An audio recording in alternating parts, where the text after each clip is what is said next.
नमस्कार। आपका शुभ नाम? विनोद माधवराव व्यवहारे। कहाँ रहते हैं आप? रामटेक। रामटेक में कहाँ? गांधी वार्ड रामटेक। ये श्री नागार्जुन जो देवस्थान है, हाँ, यहाँ आप कितने वर्षों से आते हैं? यहाँ से अब मेरे को तो 68 साल हो गए। तब से हमारे यहाँ जो भी बच्चा पैदा होता है हमारे कुल में, उनके सब जावल का नवस है यहाँ का, नागार्जुन का। यहाँ नागार्जुन में आके हम जावल निकालते हैं। यहाँ ब्राह्मण को साथ में लाना पड़ता है, नहाई को साथ में लाना पड़ता है, सब कढ़ाई वगैरह करके यहाँ पर आना पड़ता है। और नहाने के बाद वगैरह सब फिर घर को फिर स्वाशिन ब्राह्मण वगैरह भोजन कराते हैं हम। तो ये क्या आपके पिता भी यहाँ आते थे आपके? हाँ, हमारे पिताजी, हमारे दो चाचा जी आते थे यहाँ पे। उनसे पहले भी आते थे? उनके पहले भी आते। हमारे आजोबा पंजोबा से चालू है यहाँ पर। जिसका भी लड़के का जन्म होता है उसके जावल का कार्यक्रम हमारा यहीं का होता है।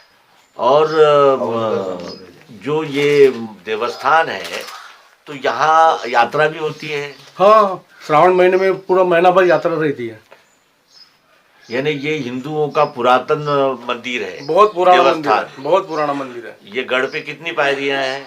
गढ़ पे 365 पायरी। इसकी हाँ 300 साढ़े 300 पैरियाँ हैं। अच्छा।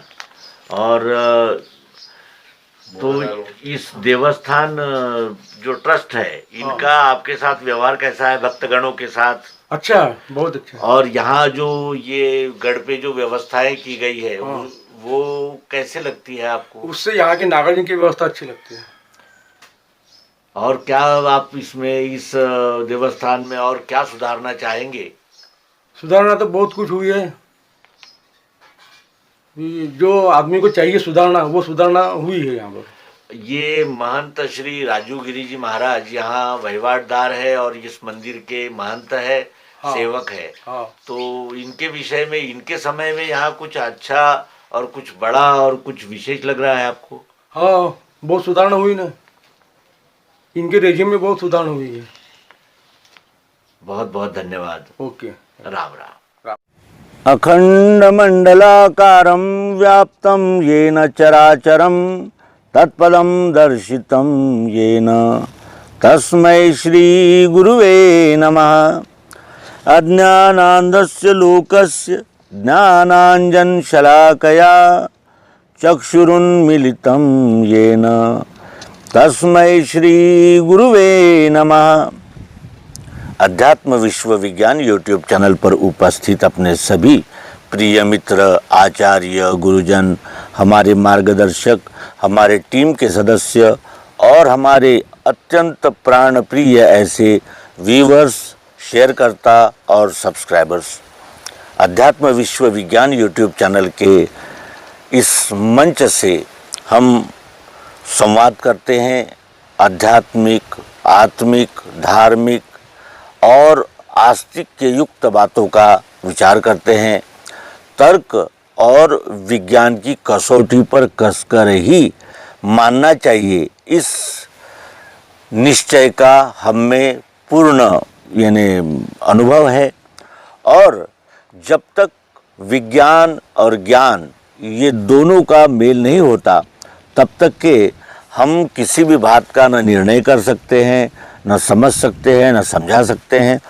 और केवल बातों ही बातों में ये सारी ज़िंदगी गुजर जाती है। अंत में हमने जाना कुछ नहीं, केवल हमने पुस्तकें पढ़ी और उस संप्रदाय के विचारों से चिपके रहे, मिला तो क्या, कुछ नहीं। और ऐसा सभी संप्रदाय मतों पंथों में है, ऐसा दुर्भाग्य से कहना होता है, कहना पड़ता है, क्योंकि यहाँ कोई यानी किसी की सिफारिश नहीं चलती। ये तो आत्मनिर्णय है और ये आत्मबोध होना ही आवश्यक है, क्योंकि हम भले ही विश्वरूप है लेकिन इंडिविजुअल हम एक जीवात्मा है और जीवात्मा ने अपने सार्थक का प्रयास अवश्य ही करना चाहिए।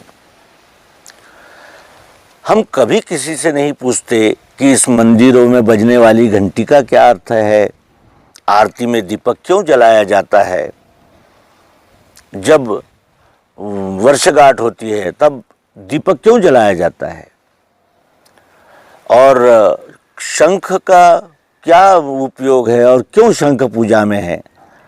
शिव जी के साथ त्रिशूल ही क्यों है? वो त्रिशूल ही क्यों है? 3 शूल कैसे बने?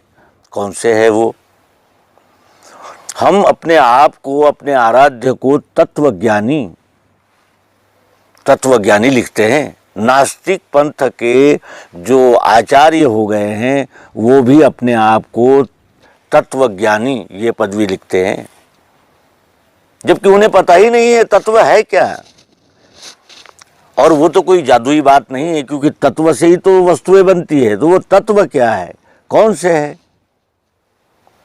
और बिल्कुल उसके उलट उनकी धारणाएं, मान्यताएं सब उलट है। लेकिन शब्द है कि वो तत्वज्ञानी थे और तत्व का उन्हें पता नहीं है। देवी के नवरात्र चल रहे हैं। कल सप्तमी का उत्सव हुआ और इस ऐसे एक पहाड़ पर बसे हुए एक अत्यंत सुरम्य स्थान में हम इस वक्त इस समय उपस्थित है। और यहाँ नवरात्र का उत्सव होता है, मेला होता है और बहुत सारे भक्त आस्था के साथ उस मंदिर पर जाते हैं, वहाँ दर्शन लेते हैं।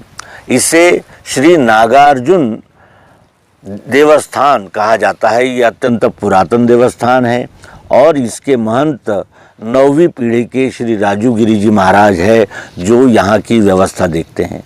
पहाड़ी पर बिजली भी पहुँचाई गई है, जल की भी व्यवस्था है, वहाँ भंडार कक्ष भी है और वहाँ भोजन भी किया जा सकता है। और यहाँ आसपास के ग्रामवासी यहाँ आते हैं और वो अपने बेटा होने पर, विवाह हो जाने पर अनेक प्रकार अनेक उत्सवों में यहाँ आते हैं और यहाँ अत्यंत रमणीय ऐसे स्थान का आनंद लेते हैं। ऐसा ये सुंदर मंदिर है। प्रश्न यह है कि देवी माता को 8 हाथ ही क्यों दिखाए जाते हैं प्रतिमा में? ये प्रश्न है। आइए इस पर आगामी अंक में चिंतन करेंगे। धन्यवाद। नर्मदे हर सद्गुरु भगवान की जय।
Jogi na